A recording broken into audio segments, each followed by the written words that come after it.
আজকের পর্বে আমার রেসিপি দহি পনির বা দই পনির খুব সহজে খুব কম সময়ে তৈরি হয়ে যায়। এই রেসিপিটা প্লেন রাইস, রুটি, পরোটা, নান, পোলাওয়ের সাথে আপনারা সার্ভ করতে পারেন আর খেতে কিন্তু দুর্দান্ত টেস্ট। চলুন আর দেরি না করে ঝটপট আমি রেসিপিটা শুরু করি। ভিডিওটি সম্পূর্ণ দেখুন ও চ্যানেলটি সাবস্ক্রাইব করে বেল আইকনটি প্রেস করুন যাতে প্রতিটি ভিডিওর নোটিফিকেশন সবার প্রথমে আপনার কাছে যায়।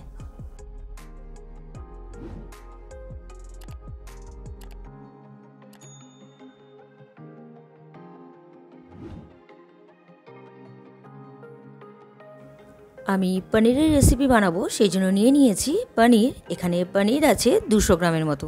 আমি কেটে কিউব আকারে কেটে নিচ্ছি। পনিরটা কেটে নেওয়া হয়ে গেছে। এবার নিয়ে নিয়েছি পেঁয়াজ, কিমা করে নিয়েছি। এদিকে নিয়েছি আদা, রসুন আর একটা কাঁচা লঙ্কা পেস্ট। আর নিয়েছি এখানে কাজু বাদাম বাটা, 1 বাটি দই। এবার আমি একটি বোল নিয়ে নিয়েছি, মিক্সিং বোল। এর মধ্যে দিয়ে দিলাম টক দই, আমি ফেটিয়ে রেখেছিলাম ভালো করে। এবার এর মধ্যে মিশিয়ে দিচ্ছি এক একে গুঁড়ো মশলা। প্রথমেই দিয়ে দিলাম হলুদ গুঁড়ো, এবার দিয়ে দিলাম জিরে গুঁড়ো, সামান্য পরিমাণ লাল লঙ্কার গুঁড়ো, ধনিয়া গুঁড়ো আর এখানে কাশ্মীরি লঙ্কার গুঁড়ো দিয়ে দিলাম। এবার ভালো করে মিক্সড করতে হবে গুঁড়ো মশলাকে দইয়ের সাথে। ভালো করে মিক্সড করে নেওয়া হয়। পনিরগুলোকে নুন, হলুদ আর কাশ্মীরি লঙ্কার গুঁড়োতে মেখে রেখেছি। কড়াইটা বসিয়ে দিয়েছি। এবার দিয়ে দিলাম সাদা তেল। তেলটা গরম হয়ে গেলে আমি এর মধ্যে দিয়ে দিব পনিরগুলো আমি প্রথমে ভেজে নেব।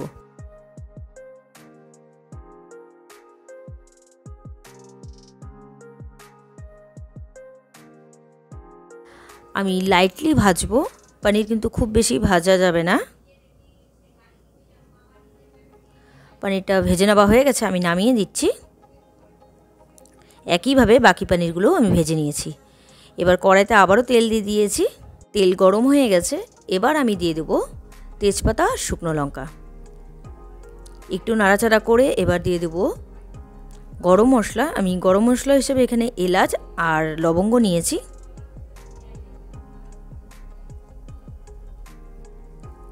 এবার দিয়ে দেবো সামান্য পরিমাণ জিরে। ফোড়নটা থেকে হালকা গন্ধ বেরালে এবার দিয়ে দিব আমি পেঁয়াজ কিমা।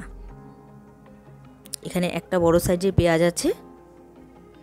পেঁয়াজটাকে একটু হালকা ভাজতে হবে।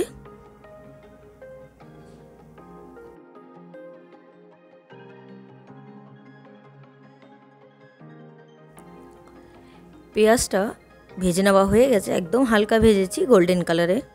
এবার দিয়েছি আদা, রসুন আর কাঁচা লঙ্কা পেস্ট। এখানে কিন্তু একটাই কাঁচা লঙ্কা ব্যবহার করা হয়েছে, খুব সামান্য পরিমাণ এখানে আদা রসুন পেস্ট আছে। এবার একটু ভাজতে হবে যাতে আদা রসুনের কাঁচা গন্ধটা চলে যায়। এবার দিয়ে দিলাম কাজু বাদাম বাটা। কাজু বাদাম বাটা দেওয়ার পর অনবরত নেড়ে যেতে হবে, না হলে কিন্তু কড়াইতে লেগে যেতে পারে। এবার দিয়ে দেব নুন।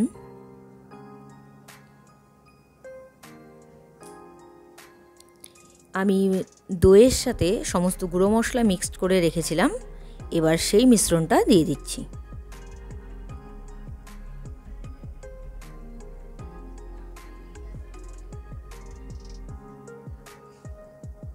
ভালো করে নাড়তে হবে, যাতে খুব ভালো করে মিশিয়ে দিতে হবে। আমি একটু বাটি ধোয়া জল দিয়ে দিলাম যাতে কাজু বাদামের পেস্টটা দইয়ের সাথে মিক্সড হয়ে যায়। খুব ভালো করে নাড়াচাড়া করতে হবে। ফুটতে শুরু করে দিয়েছে। এবার আমি দিয়ে দেবো একটু সামান্য পরিমাণ মিষ্টি, মানে ব্যালেন্স করার জন্য, যেহেতু আমি এখানে টক দই ব্যবহার করছি। আমি দিয়ে দিলাম এখানে গুড়, আপনারা চাইলে চিনিও ব্যবহার করতে পারেন।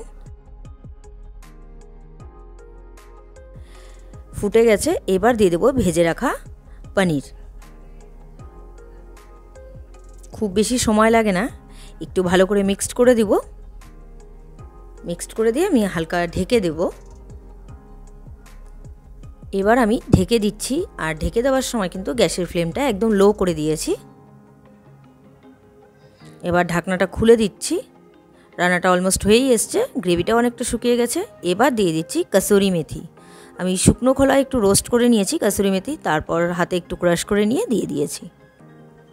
এবার ভালো করে নাড়াচাড়া করে কাসুরি মেথিটা পনিরের সাথে মিশিয়ে দিচ্ছি। মিশিয়ে দিয়ে আমি গ্যাসটা অফ করে দেব।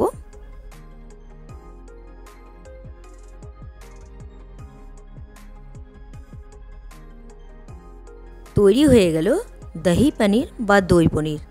রেসিপিটা আপনাদের কেমন লাগলো অবশ্যই আমাকে কমেন্ট করে জানাবেন। রেসিপিটা যদি আপনাদের ভালো লেগে থাকে তাহলে ট্রাই করার অনুরোধ রইল। আর ভিডিওটা ভালো লাগলে like, comment, share and subscribe করতে ভুলবেন না। বাই।